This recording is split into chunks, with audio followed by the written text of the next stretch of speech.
did the love ever go? Or we've been pretending we don't love the Black Stars because the reaction, the tension, and everything that preceded and after the goal, it's everything that we claim we had long left behind. Did you see the vice president in the stadium?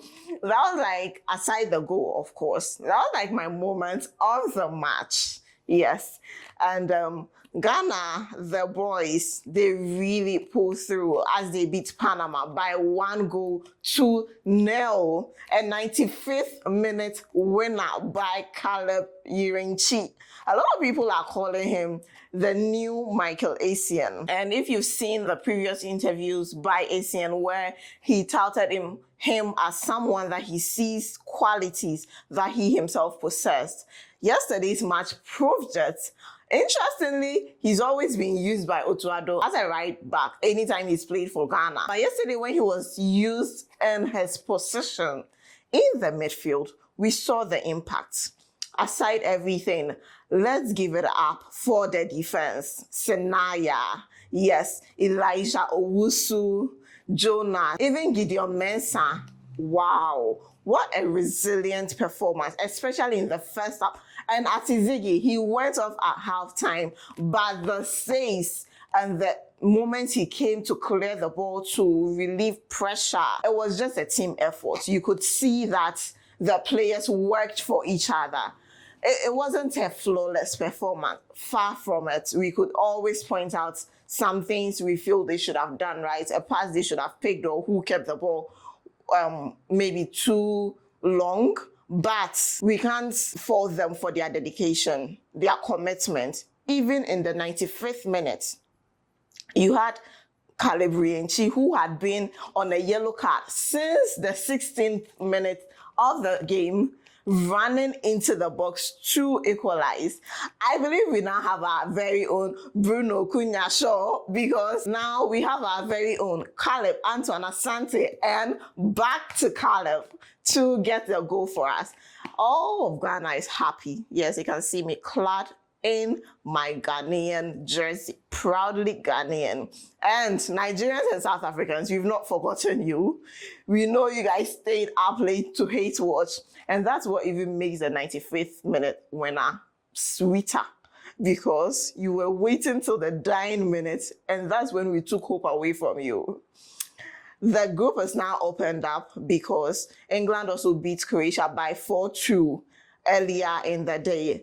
That was an outstanding match. You could see them trading blows. England, don't think we are coming at you with the same tactics. We will adapt our tactics to meet our demands for the game. Yes. So Group I, which concludes the final round of the first round matches for the World Cup.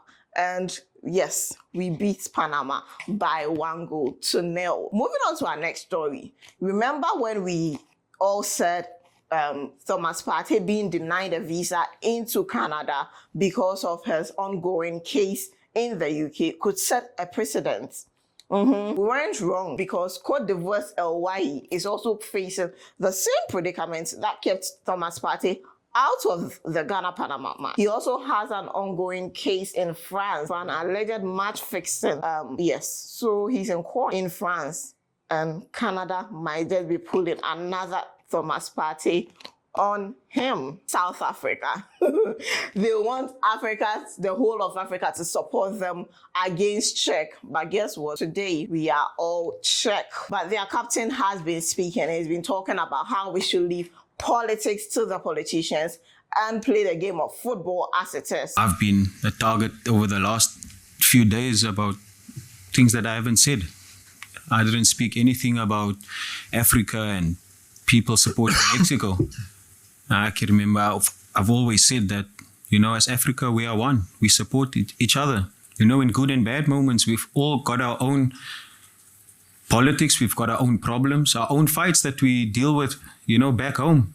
Every country does, so, I don't know where it stemmed from, And it does hurt. We are not asking you to get involved in politics as a footballer. We are asking you to stand up for humanity, what is right, because the citizens, they are not immigration, they are not the police. So what right do they have to approach people, ask to see their documents, and go ahead as beating them, lynching them, looting shops?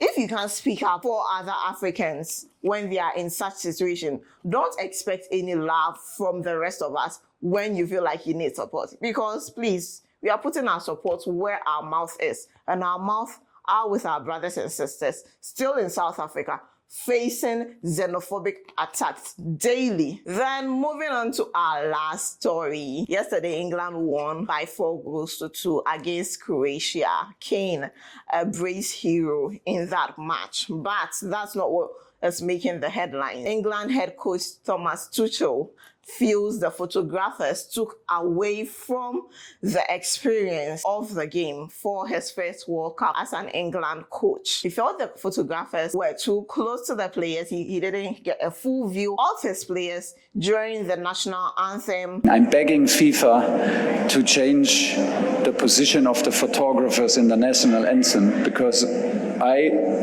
could not see my team in the national anthem, and I was waiting for this moment. It was a very, very special moment today, and I was standing in front of a wall of 50 photographers. And that blocked his and took away some part of the experience that he was hoping to get as the coach.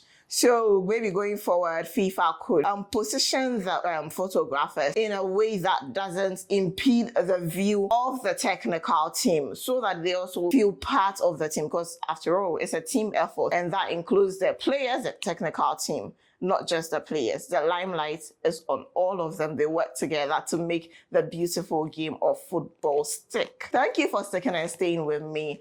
Like, share, and subscribe, and come back for another episode.